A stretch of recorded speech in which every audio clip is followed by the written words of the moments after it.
नमस्कार दोस्तों, स्वागत है आपका आईएएस प्रेप एकेडमी के यूट्यूब प्लेटफॉर्म पर।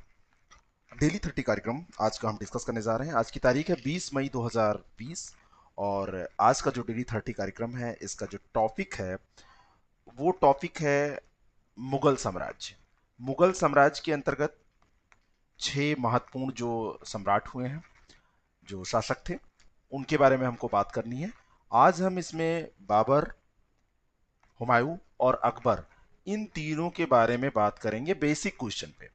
फिर आगे का एपिसोड और आएगा जिसमें हम इनके आर्ट एंड कल्चर और इनके जो और ऐसी विशेषताएं जिन पर प्रश्न पूछे जाते हैं, इनकी हम बात कर लेंगे। जब वो हम डिस्कशन करेंगे तब उसके बारे में बताएंगे। आज इसके साथ में हम करंट अफेयर जैसे डेली देखते हैं, उसको भी हम देखेंगे। तो करंट अफेयर और ये टोटल मिलाकर 30 प्रश्न हमको देखने हैं। 21 प्रश्न आज के टॉपिक पे हैं और 9 प्रश्न हमको डिस्कस करना है आज के करंट अफेयर पे। चलिए शुरू करते हैं, एक एक करके इसको देखते चलते हैं। पहला प्रश्न है कि निम्नलिखित कथनों पर विचार कीजिए। बाबर का पैतृक राज्य फरगना था, ये पहला स्टेटमेंट है। और दूसरा है बाबर ने काबुल को जीतने की कोशिश की लेकिन जीत नहीं सका। आपको बताना चाहता हूं कि जब बाबर बाबर का जो जन्म हुआ था, बाबर जो रहने वाला था वो फरगना का ही रहने वाला था। और मध्य एशिया के उज्बेक शासकों ने लंबे समय तक संघर्ष किया इससे, और उसके बाद बाबर को फरगना से बाहर निकाल दिया। बाबर ने 1504 ईस्वी में काबुल का राज्य जीत लिया और कुछ समय बाद कंधार और समरकंद की विजय में भी सफल हुआ। ठीक है। तो काबुल को जीतने की कोशिश की लेकिन जीत नहीं सका, ये वाला स्टेटमेंट तो बिल्कुल गलत हो गया। तो दूसरा स्टेटमेंट यहाँ पर गलत है, पहला स्टेटमेंट तो सही है क्योंकि ये फरगना का था। तो केवल एक ए ऑप्शन इसका करेक्ट हो जाएगा। नेक्स्ट क्वेश्चन, पानीपत की पहली लड़ाई में, यहां से आपको ये पता चल जाएगा कि पहली लड़ाई किसके किसके बीच हुई थी, कब हुई थी, ये मैं बता दे रहा हूं। बहुत बेसिक सा प्रश्न है। 1526 ईस्वी में पानीपत की पहली लड़ाई हुई। ये जो लड़ाई हुई थी, ये दिल्ली सल्तनत के अंतिम सुल्तान कौन थे, इब्राहिम लोदी और बाबर के बीच में हुई थी। इसका जो रिजल्ट था वो क्या था, इब्राहिम लोदी इसमें हारा था और बाबर जीता था। ए ऑप्शन इसका करेक्ट हो जाएगा। इब्राहिम लोदी हारा था और बाबर जीता था। भारत में मुगल सत्ता का संस्थापक बाबर था। बाबर का वास्तविक नाम क्या था। मुगल सत्ता जो भारत में थी, इसकी स्थापना किसने किया था। इसकी स्थापना किया था बाबर ने। जो महत्वपूर्ण शासक हुए हैं उनमें से 19 शासक हुए हैं इसमें, लेकिन जो 6 शासक हैं, बाबर हैं, हुमायूं हैं, अकबर हैं, जहांगीर, शाहजहां, औरंगजेब, ये क्रम भी है। ये क्रम आपको याद रखना है। पहला बाबर, बाबर का बेटा हुमायूं और हुमायूं का अकबर, अकबर का फिर जहांगीर, जहांगीर के बाद शाहजहां और फिर औरंगजेब। तो बाबर, हुमायूं, अकबर, ये याद रखिएगा, और जहांगीर, शाहजहां, औरंगजेब, ये याद रखिएगा। तो बाबर का वास्तविक नाम क्या था, ये यहाँ पर प्रश्न है। बाबर का वास्तविक नाम था जहीरुद्दीन मोहम्मद। और तुर्की भाषा में जो बाबर शब्द है, इसका अर्थ होता है क्या, बाघ। बाघ की तरह ये वीर, बाघ की तरह पराक्रमी माना जाता था, निर्भीक माना जाता था। इसीलिए बाबर इसका एक उपनाम था। बाद में ये बाबर के नाम से ही प्रसिद्ध हुआ, लेकिन इसका वैसे नाम था जहीरुद्दीन मोहम्मद। सी ऑप्शन यहाँ पर करेक्ट हो जाएगा। अगला जो प्रश्न है, भारत ने अपनी सॉरी बाबर ने, एक्सट्रीमली सॉरी, भारत ने नहीं, बाबर ने अपनी आत्मकथा बाबरनामा में निम्नलिखित में से किसका जिक्र किया है। बाबर ने अपनी आत्मकथा लिखी थी, उसका नाम बाबरनामा है। और इसमें जो जिक्र किया है, उसने केवल 5 मुस्लिम शासकों का जिक्र किया है, बंगाल, दिल्ली, मालवा, गुजरात और बहमनी।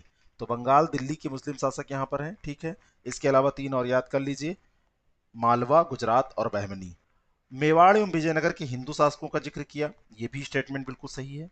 गुजरात और बहमी राज्यों के मुस्लिम शासकों का, तो ये भी देखिए यहाँ पर नीचे भी दे दिया गया तोड़कर। प्रश्न जब बनाया जाता है तो आपको कंफ्यूज करने के लिए, आपके प्रश्न को गलत कराने के लिए पूरी कोशिश की जाती है।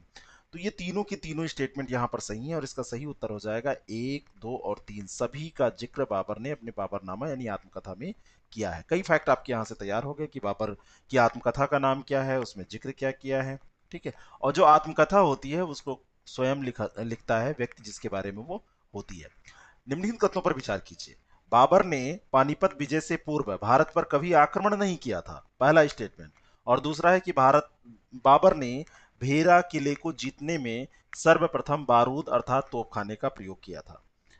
यहां पर आप ये समझ लीजिए कि बाबर ने पानीपत विजय जब की है, पानीपत विजय से पूर्व भारत पर 4 बार आक्रमण किया था, और इस प्रकार पानीपत जो विजय थी वो 5वां आक्रमण थी। क्या थी? ये 5वां आक्रमण थी। तो पहला स्टेटमेंट तो यहीं पर गलत हो गया। और बाबर ने भेरा किले को जीतने में सर्वप्रथम बारूद अर्थात तोपखाने का जो प्रयोग किया था, ये यहाँ पर ध्यान रखिए कि आत्मकथा में इसने लिखा है कि सर्वप्रथम बारूद या तोपखाने का उसने प्रयोग किया था। ये तो बिल्कुल सही है। ठीक है। और अगर लॉजिकल तौर पर आप पहला दूसरा स्टेटमेंट साथ साथ पढ़ेंगे तो वैसे ही उत्तर निकल आएगा।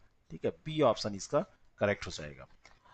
अगला प्रश्न है, निम्नलिखित कथनों पर विचार कीजिए। पानीपत के प्रथम युद्ध में बाबर की विजय का एकमात्र कारण कुशल सेनापतित्व था। यानी कि जो बाबर जीता पानीपत के प्रथम युद्ध में, तो इसलिए जीता क्योंकि ये कुशल सेनापति था। ये बात तो सही है, लेकिन एकमात्र कारण ऐसा नहीं था। एकमात्र कारण नहीं था जिसके कारण ये जीता। उसके पास तोपखाना था, कुशल सेनापतित्व था, और दोनों को ये मिलाकर तो तुलगमा युद्ध पद्धति का प्रयोग किया था। उस्मानी विधि, जिसको रूमी विधि के नाम से भी जानते हैं, तोपों को सजाने के लिए ये विधि का प्रयोग किया था। दो गाड़ियों के बीच में व्यवस्थित जगह छोड़कर उसमें तोपों को रखकर चलाने की जो विधि होती है, उसको उस्मानी विधि कहते हैं। इसका भी प्रयोग उसने किया था। तो ये पहला स्टेटमेंट गलत हो गया। केवल सेनापतित्व के कारण नहीं जीता था, कि कुशल सेनापतित्व था इसलिए जीत गया। दूसरा है कि पानीपत के युद्ध में बाबर के तोपखाने का नेतृत्व उस्ताद अली और मुस्तफा खां, इन दो योग्य अधिकारियों ने किया था, और ये तुर्की के थे, तुर्की अधिकारी थे। ये बिल्कुल सही है। अलग से ये प्रश्न यहां से बन सकता है। केवल दो यहां पर सही है। बी ऑप्शन इसका करेक्ट हो जाएगा। अगला प्रश्न, कलंदर किस मुगल कालीन शासक को कहा जाता था? कलंदर, कलंदर क्या है? कलंदर बाबर में काबुल में जब ये जीता था, पानीपत के युद्ध के विजय के उपलक्ष्य में बाबर ने काबुल के प्रत्येक निवासी को एक एक चांदी का सिक्का दिया था, दान किया था। और अपनी इसी उदारता के कारण इसको क्या कहा गया था? कलंदर। तो किसको? बाबर को कहा गया था। सी ऑप्शन यहां पर करेक्ट हो जाएगा। निम्नलिखित कथनों पर विचार कीजिए। जिहाद का नारा बाबर ने दिया था। जिहाद का नारा बाबर ने दिया था। क्या ये पहला स्टेटमेंट सही है? बाबर ने अपने सैनिकों का मनोबल बढ़ाने के लिए जिहाद, इस्लाम की रक्षा के लिए धर्म युद्ध, जिहाद का अर्थ क्या होता है? इस्लाम की रक्षा के लिए धर्म युद्ध, इसका नारा दिया था। आज के आतंकवादी जो हैं उनके लिए जिहादी शब्द का प्रयोग किया जाता है, क्योंकि वो अपने इस्लाम धर्म के लिए ही धर्म युद्ध करते हैं। अब आज का समय धर्म युद्ध का नहीं रह गया है, इसी कारण से वो सबको संकट में डालते हैं। बाबर ने खानवा के युद्ध में विजय प्राप्ति के बाद गाजी, गाजी का अर्थ होता है योद्धा एवं धर्म प्रचारक, दोनों अर्थ होता है इसका, इसकी उपाधि धारण की थी। तो यहाँ पर दोनों के दोनों स्टेटमेंट सही हैं। बाबर ने जब खानवा का युद्ध जीता था तो उसमें ये उपाधि धारण उसने की थी। ठीक है, योद्धा एवं धर्म प्रचारक दोनों की उपाधि इसने धारण की थी। और जो खानवा का युद्ध था ये कब हुआ था? 1527 में। यहाँ पर जो सही उत्तर है वो सही उत्तर हो जाएगा सी। अब इसके बारे में एक्स्ट्रा इन्फॉर्मेशन आप नोट करिए। ये 17 मार्च 1527 को ये युद्ध होता है, खानवा का युद्ध। और ये राणा सांगा और बाबर के बीच में हुआ था। आगरा से 40 किलोमीटर के दूर आप जाएंगे, 40 किलोमीटर की दूरी पर, तो वहां पे खानवा नामक स्थान है, वहीं पर यह हुआ था। और इस युद्ध में राणा सांगा की ओर से हसन खां मेवाती, महमूद लोदी, आलम खां लोदी और मेदनी राय ने भाग लिया था। और बाबर ने अपने सैनिकों का मनोबल बढ़ाने के लिए वहीं पर यह जिहाद शब्द का उपयोग किया था, जिहाद का नारा दिया था। तो पहला दूसरा दोनों इसमें सही है। जो एक्स्ट्रा इन्फॉर्मेशन हुआ करे उसको नोट जरूर कर लिया कीजिए। अगला प्रश्न है, निम्नलिखित में से असत्य कथन है, ये आपको बताना है। 4 स्टेटमेंट यहां पर हैं। पहला है कि चंदेरी का युद्ध बाबर और चंदेरी के शासक मेदनी राय के बीच में हुआ था। बिल्कुल सही है। घाघरा के युद्ध में बिहार तथा बंगाल की संयुक्त अफगान सेना को बाबर ने पराजित किया, जिसका नेतृत्व महमूद लोदी ने किया था। घाघरा के युद्ध में एक तरफ महमूद लोदी था, दूसरी तरफ बाबर था। बिहार और बंगाल की संयुक्त सेना थी और उसको बाबर ने पराजित कर दिया था। बाबर के साम्राज्य में पंजाब का क्षेत्र कभी शामिल नहीं था। यहां पर देखिए कभी शब्द आ रहा है, थोड़ा सा ध्यान दीजिए। जो बाबर का क्षेत्र था, बाबर का जो पूरा साम्राज्य था, उसमें काबुल था, पंजाब था, और वर्तमान समय में जो उत्तर प्रदेश है ये भी उसमें शामिल था। तो कभी शामिल नहीं रहा, ये गलत हो गया। सी ऑप्शन इसका सही उत्तर हो जाएगा। और बाबर का साम्राज्य बदखां से लेके बिहार तक फैला था। बदख बदख्शां से लेकर बिहार तक फैला हुआ था। ये बिल्कुल सही बात है। अगला प्रश्न है, बाबर के संदर्भ में निम्न कथनों पर विचार कीजिए और गलत कथन का चुनाव कीजिए। पहला प्रश्न, पहला प्रश्न का पहला स्टेटमेंट, पहला जो ऑप्शन है वो पहला स्टेटमेंट है कि बाबर ने भारत पर 14 वर्षों तक शासन किया और 26 दिसंबर 1530 ईस्वी को बाबर की आगरा में मृत्यु हुई थी। ये आपको ध्यान रखना है। तो ये 26 दिसंबर 15, अगला स्टेटमेंट है पूरा, मैं इसको पहले पढ़ लेता हूँ। बाबर का मकबरा काबुल में बना हुआ है, ये भी बिल्कुल सही है। बाबर ने मुबियान नामक एक पद्य शैली, ये गद्य शैली नहीं थी, ये पद्य शैली थी, ये ध्यान रखिएगा। कैसी शैली थी? पद्य शैली, इसका विकास किया, तो ये बिल्कुल सही है। और बाबर की मृत्यु 26 दिसंबर 1530 ईस्वी को आगरा में हुई थी, ये भी बिल्कुल सही है। मृत्यु इसकी आगरा में हुई थी, लेकिन इसका जो मकबरा बना हुआ है वो काबुल में बना हुआ है, क्योंकि ये चाहता था, इसकी अंतिम इच्छा थी कि इसको काबुल में ले जाकर दफनाया जाए, तो वहीं पर दफनाया गया था। और बाबर ने जो भारत में शासन किया वो मात्र 4 वर्ष का किया है। कितना किया है? 4 वर्षों तक का। और इसमें 14 वर्ष दिया है, तो पहला स्टेटमेंट ही गलत हो जाएगा, ए ऑप्शन इसका सही उत्तर हो जाएगा। बाकी चीजें आप याद रखिएगा। अगला जो प्रश्न है, निम्नलिखित कथनों पर विचार कीजिए। हुमायूं बाबर का सबसे बड़ा पुत्र था। हुमायूं बाबर का सबसे बड़ा पुत्र था। हुमायूं जो था, इसका मूल नाम था नसीरुद्दीन मोहम्मद। इसका क्या नाम था? नसीरुद्दीन मोहम्मद। और ये सबसे बड़ा पुत्र था हुमायूं का, बिल्कुल सही है। हुमायूं की माता माहिम बेगम थी। इसकी माता का नाम क्या था? माहिम बेगम, ये भी बिल्कुल सही है। और हुमायूं का जन्म आगरा में हुआ था। इस स्टेटमेंट पर थोड़ा सा आप विचार कीजिए। इसका जो जन्म हुआ था वो आगरा में नहीं हुआ था, इसका जन्म हुआ था काबुल में।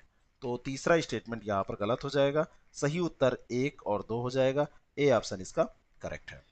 अगला प्रश्न है, बिलग्राम का युद्ध हुआ था। एक कन्नौज जो डिस्ट्रिक्ट पड़ता है, कन्नौज जहाँ से अभी डिम्पल यादव हार गई थी, वहीं से वो सांसद हुआ करती थी और हार गई। इस बार वहाँ पे बीजेपी के हैं सुब्रत पाठक शायद। जानना चाहिए ये सारी चीज़ों को, आप रिलेट करके याद रख सकते हैं। इसलिए बिलग्राम का जो युद्ध हुआ था, ये मुगल बादशाह हुमायूं और सूर साम्राज्य के संस्थापक शेरशाह के बीच में हुआ था। तो ये ए ऑप्शन यहाँ पर करेक्ट हो जाएगा। और ये कन्नौज में ये पड़ता है बिलग्राम, ठीक है। और शेरशाह ने हुमायूं को भारत छोड़ने के लिए विवश कर दिया था, है ना। शेरशाह सूरी द्वारा ये पराजित हुआ और बिलग्राम का युद्ध जीतने के बाद शेरशाह ने हुमायूं को भारत छोड़ने के बाद में भारत छोड़ने के लिए विवश कर दिया था। तो ये ध्यान रखिएगा, हुमायूं और शेरशाह के मध्य ये हुआ था। निम्नलिखित कथनों पर विचार कीजिए। पहला है कि सरहिंद का युद्ध अफगान सेना और मुगल सेना के मध्य हुआ था। क्या पहला स्टेटमेंट सही है? 1555 की बात है। अफगान सेना और मुगल सेना के बीच सरहिंद का युद्ध हुआ था। सरहिंद के युद्ध में हुमायूं की पराजय हुई थी, ऐसा नहीं है। दूसरा स्टेटमेंट जो दिया है, अफगान सेना का नेतृत्व सुल्तान सिकंदर शाह और मुगल सेना का नेतृत्व बैरम खान ने किया था। और इस युद्ध में अफगानों की पराजय हुई थी। किसकी? अफगानों की पराजय हुई थी। और यही वो युद्ध था जिस पर पुनः एक अवसर दिया था जिसने हुमायूं को दिल्ली के तख्त पर बैठने का। तो ये दूसरा स्टेटमेंट यहाँ पर गलत हो जाएगा, पहला स्टेटमेंट केवल सही हो जाएगा, ए यहाँ पर सही स्टेटमेंट है। इस यहाँ से एक प्रकार से फिर से वो आया था अपने फॉर्म में, ये ध्यान रखिएगा। अगला प्रश्न, हुमायूं के संदर्भ में कौन सा कथन सही नहीं है? 1556 में दीन पनाह के पुस्तकालय की सीढ़ियों से गिरने के कारण उसकी मृत्यु हो गई। हुमायूं ऐसे ही मरा था, बिल्कुल सही है। हुमायूं की कब्र ईरानी संस्कृति से प्रभावित है, बिल्कुल सही है। और हुमायूं का जो मकबरा है ये आगरा में स्थित है, ये बिल्कुल गलत है। कहाँ स्थित है यह मकबरा? कमेंट करके आपको बताना है। मैंने आपसे कल कहा था कि टॉपिक बताइएगा, क्या आप लोग चाहते हैं। सब लोगों ने नहीं बताया। आप कम से कम ये काम तो कर ही सकते हैं। आप लाइक नहीं करते, आप शेयर नहीं करते, लेकिन ये आपके फायदे की बात है, इसको तो करिए महाराज, बिल्कुल करना चाहिए आपको, ठीक है ना। ठीक है, सब कुछ फ्री है, लेकिन आप कम से कम थोड़ा सा अपना फ्री में योगदान दे दीजिए। या कुछ पैसे आपको चाहिए बताने के लिए, तो वो मैं को दे दूं, बताइए, पेटीएम कर दूं मैं हर व्यक्ति को सलाह देने के लिए 5 रुपए। ये सब मजाक की बातें हैं, लेकिन मैं आपसे चाहता हूं कि आप पार्टिसिपेट करें। आपको यही नहीं पता है कि आप क्या पढ़ना चाहते हैं? शर्म की बात है। आप बताइए कि आपको क्या चाहिए, मैं देने के लिए उसको तैयार हूं, जहां तक संभव होगा। अगला स्टेटमेंट है कि हुमायूं की कब्र का निर्माण हमीदा बानो बेगम द्वारा कराया गया था, ये उसकी बीबी थी, तो ये बिल्कुल सही है। तो यहाँ पर सी गलत हो जाएगा। बताइएगा हुमायूं का मकबरा कहाँ है? सिंपल सा प्रश्न है, अक्सर लोग जब आते हैं, जो विदेशी नेता होते हैं अन्य देशों के, भारत आते हैं तो यहाँ पर जाते हैं। अकबर के बारे में निम्नलिखित कथनों पर विचार कीजिए और असत्य कथन की पहचान कीजिए। ये सत्य असत्य जरूर देख लिया कीजिए। अकबर का जो जन्म है वो अमरकोट में 15 अक्टूबर 1542 ईस्वी को हुआ था। क्या ये पहला स्टेटमेंट सही है? बिल्कुल सही है। अकबर के पिता का नाम हुमायूं था और उसकी माता का नाम माहम अनगा था। इसकी माता तो थी माहम अनगा, ये भी बात सही है। इसके पहले देखिए एक स्टेटमेंट और है कि जब हुमायूं ने अकबर को गजनी का सूबेदार नियुक्त किया, जब यहां से हटा दीजिए, जब ये गलत आ गया है, हुमायूं ने अकबर को गजनी का सूबेदार नियुक्त किया था, ये भी बात सही है। ये वहीं से इसकी राजनीति की शुरुआत हुई थी। तीसरा स्टेटमेंट ध्यान से पढ़िए, इसकी महामनगा मां के रूप में आप जानते होंगे, लेकिन यहां पर थोड़ा सा आप ध्यान दीजिए, जो माहम अनगा थी वो इसकी ओरिजिनल माता नहीं थी। उसकी माता कौन थी? हमीदा बानो। और माहम अनगा जो थी वो इसकी धाय माता थी, है ना, धाय थी। और ये इसी तरह से ये दूसरा स्टेटमेंट जो है ये सही है, सॉरी। और ये चौथा स्टेटमेंट जो है, अकबर का पहला विवाह हिंदाल की पुत्री रुकैया से हुआ था, ठीक है ना, तो रुकैया से शादी हुई थी, और ये सही है। और दूसरा भी सही है, पहला भी सही है। ये जो तीसरा है ये उसकी माता नहीं, ये धाय माता थी, ठीक है। एग्जैक्टली उसकी जो माता थी वो कौन थी? मैंने अभी बताया, हमीदा बानो। तो सी ऑप्शन यहां पर करेक्ट हो जाएगा। अगला जो प्रश्न है, पानीपत का द्वितीय युद्ध कब हुआ था? यहां पर देखिए डेट वाली इंफॉर्मेशन पूछी जा रही है। तो ये सिंपल सी बात है कि पानीपत का द्वितीय युद्ध 5 नवंबर 1556 को हुआ था। कब हुआ था? 5 नवंबर 1556। सी नहीं, ए वाला ऑप्शन, यहां पर 46 दिया हुआ है। 5 नवंबर 1556, ए ऑप्शन यहां पर करेक्ट हो जाएगा। और ये जो युद्ध हुआ था इसमें अफगान बादशाह आदिल शाह सूर के योग्य हिंदू सेनापति हेमू तथा अकबर के बीच हुआ था। हेमू और अकबर के बीच में हुआ था। और हेमू के नेतृत्व से ये विमुख होने पर उसकी सेना में भगदड़ मची थी, और अकबर की सेना द्वारा हेमू को बंदी बना लिया गया था। बाद में अकबर द्वारा उसकी हत्या नहीं किए जाने में के कारण बैरम खान ने हेमू का वध कर दिया था। ठीक है, ये सारी कहानियां हैं। निम्नलिखित कथनों में से कौन सा असत्य कथन है वो आपको चुनना है। यहां पर भी असत्य बताना है। पहला है कि हल्दी घाटी का युद्ध अकबर और महाराणा प्रताप के बीच लड़ा गया। जो महाराणा प्रताप थे, इनकी वीरता के बारे में आप जानते हैं। चेतक इनका घोड़ा था, ये भी प्रश्न पूछा गया है एक बार किसी छोटी परीक्षा में। तो इन्हीं के बीच में लड़ा गया था, बिल्कुल सही है। हल्दी घाटी युद्ध की शुरुआत राणा प्रताप के आक्रमण से हुई थी, ये भी सही है। और इस युद्ध में राणा प्रताप वीरगति को प्राप्त हो गए थे। यहां पर थोड़ा सा ध्यान दीजिएगा। यहां पर यह ध्यान देना है कि इस युद्ध में राणा प्रताप जी जो थे वो वीरगति को प्राप्त नहीं की हुए थे, ठीक है ना। पहले ये बहुत अच्छे से लड़े, लेकिन जब देखे कि बहुत खराब स्थिति हो गई है तो घायल अवस्था में युद्ध मैदान छोड़कर ये चले गए थे। बाद में फिर से इन्होंने धीरे धीरे अपने पूरे साम्राज्य को अपने हाथ में किया। तो तीसरा स्टेटमेंट यहाँ सी ऑप्शन गलत हो जाएगा, तो ये सी यही इसका उत्तर हो जाएगा। ठीक है, अगला प्रश्न, निम्नलिखित में से किस शासक ने सभी राजपूत राजाओं, यहां पर एक देखिए, यहां पर असत्य कथन पूछा है। मैंने जान समझकर, सोच समझकर ये एक ऑप्शन रखा था। एक हमारे एक स्टूडेंट्स हैं, उन्होंने हमसे क्वारी की थी, हमारे फ्रेंड सर्किल में है। तो उन्होंने हमसे क्वारी की थी कि ऐसे प्रश्न जब सेट किए जाते हैं कि ऊपर पूछता है असत्य कथन है और नीचे कौन सा असत्य कथन है, और नीचे कह दिया था उपयुक्त सभी सही है। ये गलत सिस्टम होता है पेपर सेट करने का, लेकिन पूछा जाता है तो आपको तैयार रहना पड़ेगा। वैसे ये रॉन्ग होता है, ये फॉर्मेट ऐसा हमको समझ में नहीं आता, लेकिन इसमें तो सही उत्तर ये सी था। ठीक है, तो ऐसी चीजों से आप घबराएं ना, थोड़ा सा नहीं हाँ देखकर और फिर उसको रीजनिंग लगाकर उत्तर दें। निम्नलिखित में से किस शासक ने सभी राजपूत राजाओं से स्वयं के सिक्के चलाने का अधिकार छीन लिया था? कौन ऐसा था? अकबर ने सभी राजपूत राजाओं से स्वयं के सिक्के चलाने का अधिकार छीना था, तो इसका सही उत्तर सी हो जाएगा। ठीक है, शाही सिक्कों का इसने प्रचलन कराया था। अगला प्रश्न है, निम्नलिखित कथनों पर विचार कीजिए। पहला है अब्दुल लतीफ अकबर के गुरु थे। पहला स्टेटमेंट बिल्कुल सही है। और अकबर की जो धार्मिक नीति सुलह ए कुल की नीति पर आधारित थी। इसकी जो धार्मिक नीति है वो सुलह ए कुल की नीति पर आधारित थी। तो इस तरीके से दोनों के दोनों स्टेटमेंट ये सही है। और जो अब्दुल लतीफ थे, अब्दुल लतीफ के सिद्धांतों पर, उन्हीं के द्वारा बताई गई बातों पर ये चलते थे, अकबर अकबर चलते थे। और अकबर ने ये सिद्धांत अब्दुल लतीफ से ही सीखा था। ठीक है, सुलह और सुलह कुल का सिद्धांत। सार्वभौमिक सहिष्णुता और सार्वभौमिक समन्वय की बात इसमें की जाती थी। तो सी ऑप्शन इसका करेक्ट है। अगला जो प्रश्न है, इबादत खाना क्या था? इबादत खाना था क्या मुफ्त का अस्पताल, खैराती अस्पताल था? नहीं, धार्मिक चर्चा स्थल हुआ करता था। 1575 ईस्वी में, सन भी इसका बहुत इंपॉर्टेंट है, किसके द्वारा? फतेहपुर सीकरी में इबादत खाने का निर्माण अकबर के द्वारा कराया गया था। अकबर ने कराया था। और इसका निर्माण कहाँ पर हुआ था? फतेहपुर सीकरी में हुआ था। तो ये दोनों बातें भी याद रखिएगा, ध्यान में रखिएगा। और अकबर ने केवल सुन्नी मुसलमान विद्वानों को ही चर्चा हेतु आमंत्रित किया, किंतु उनके बीच विवादों से अकबर असंतुष्ट हुआ। प्रारंभ में इसने केवल सुन्नी को बुलाया था, और बाद में वो इस निष्कर्ष पर पहुंचा कि सत्य सभी धर्मों में है। और वास्तव में यही बात सही है, कोई भी धर्म असत्य बात नहीं करता। बाद में जो अन्य लोग होते हैं उसको गलत तरीके से प्रस्तुत करते हैं। तो सत्य सभी धर्मों में है, और इसके सार को समझने के लिए सभी धर्मों के पक्षों को जानना होगा। फिर बाद में इसने अकबर शेख अब्दुल नबी का ये शेख अब्दुल नबी का ये परम भक्त था अकबर। और यहाँ तक कि उनकी चरण पादुका अपने सिर पर भी उसने उठा ली थी। और अब अकबर ने विभिन्न धर्म के गुरुओं को चर्चा में आमंत्रित करना शुरू कर दिया था। तो ये धार्मिक चर्चा का स्थल था।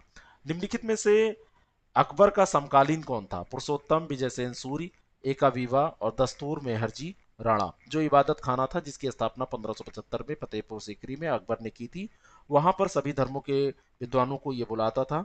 तो इसमें जो जैन धर्म से थे, विजय हरिविजय सूरी थे, है ना? तो ये, और इसमें ये जो पुरुषोत्तम थे, पुरुषोत्तम के बारे में आप जान लीजिए, हिंदू धर्म से थे, तो ये भी सही है। विजय सेन सूरी भी थे, और शांति चंद्र भी थे इसमें, लेकिन इसमें नहीं दिया है। और ये ईसाई धर्म से थे, एकावीवा। और दस्तूर मेहर जी राणा जो थे, ये पारसी धर्म से। तो ये सारे इसमें सम्मिलित थे। डी ऑप्शन यहाँ पर करेक्ट हो जाएगा। अगला प्रश्न, आप करंट अफेयर के प्रश्नों को हम डिस्कस करने जा रहे हैं। हाल ही में किस राज्य सरकार द्वारा प्रवासी श्रमिकों के लिए चरण पादुका अभियान की शुरुआत की गई? तो ये मध्य प्रदेश सरकार के द्वारा की गई है। और इस अभियान में जो प्रवासी मजदूर पैदल आ रहे हैं, प्रवासी मजदूरों को इसमें चप्पल मुहैया कराया जाता है कि उनके पैर न जले, पैदल आते हैं। ऐसी स्थितियां हैं कि उनको चप्पल खरीदने की भी व्यवस्था करने में दिक्कत है, खरीद नहीं सकते, तो उनको मदद की जाती है। विश्व स्वास्थ्य सभा है क्या है? विश्व स्वास्थ्य सभा के बारे में जो चर्चा हो रही है, वो डब्ल्यूएचओ का अंग है, और भारत इसका अभी अध्यक्ष बनाया गया है ना? 120 देशों ने कोविड 19 की उत्पत्ति के बारे में चीन से जांच कराने के प्रस्ताव का समर्थन इसमें किया है, इसलिए चर्चा में आया है। और भारत की अध्यक्षता इसके साथ अभी शुरू हुई है, अभी हाल ही में, मतलब एक दो दिन पहले की ये घटना है। और भारत को विश्व स्वास्थ्य सभा के कार्यकारी बोर्ड के अध्यक्ष के रूप में चुना गया है। ठीक है। और भारत किसका स्थान ले रहा है? ये ले रहा है जापान का स्थान। तो जापान के स्थान पर आएगा, डब्ल्यूएचओ से ये रिलेटेड है। ये दोनों बातें आपको ध्यान में रखना है। बी ऑप्शन यहाँ पर करेक्ट हो जाएगा। निम्नलिखित कथनों पर विचार कीजिए। हाल ही में मोबाइल एप्लीकेशन नेशनल टेस्ट अभ्यास मानव संसाधन विकास मंत्रालय ने लॉन्च किया। नेशनल टेस्ट अभ्यास ये मानव संसाधन विकास मंत्रालय ने लॉन्च किया है, इसमें कोई गड़बड़ी नहीं है। दूसरा है कि कोविड 19 के तहत इस बार जेई मेंस नीट आदि परीक्षाएं जो टाली गई हैं, इसी ऐप पर अब संपन्न कराई जाएंगी। ऐप पर परीक्षाएं ऐसी संपन्न नहीं कराई जाएंगी। ऐप पर क्यों कराई जाएंगी? ऐप पर ऐसे कैसे परीक्षा होगी? आप नकल कर लेंगे घर पर, जैसे हमारी ही परीक्षा होती है, कई बार लोग चीटिंग कर लेते हैं, है ना, जो संडे को होती है। लेकिन आपको चीटिंग करना नहीं चाहिए, लेकिन वहां पर तो आप कर सकते हैं। जेई मेंस और नीट जब होगा, तो क्योंकि उसमें तो आपको पोस्ट मिलनी रहेगी, आपका सिलेक्शन होगा, और पोस्ट नहीं सीट मिलनी रहेगी, तो ऐसा नहीं होगा। थोड़ा सा लॉजिक लगाइए। तो दूसरा यहाँ पर गलत हो जाएगा। यहाँ पे मॉक टेस्ट आपको मिलेंगे, जैसे mock test UPPSC target dot com पर है, ऐसे ही आई एस प्रेप अकेडमी के ऐप पर जैसे हैं, ऐसे ही वहां पर मिलेंगे, जिससे आप प्रैक्टिस कर सकें। जो लोग ये परीक्षा में शामिल इसमें हो रहे हैं, ये परीक्षा दे रहे हैं, ए ऑप्शन करेक्ट है, वो इसका लाभ उठा सकते हैं। जीनोटिक बीमारी है। जीनोटिक बीमारी क्या होती है? तो जीनोटिक जो बीमारी होती है, वो जानवरों से मनुष्यों में फैलने वाली बीमारी होती है। अभी कोविड पर चर्चा चल रही है, स्वतंत्र समीक्षा की बात हो रही है, और जो विश्व स्वास्थ्य संगठन है उसने घोषणा की है कि इस पे स्वतंत्र समीक्षा कराएगा।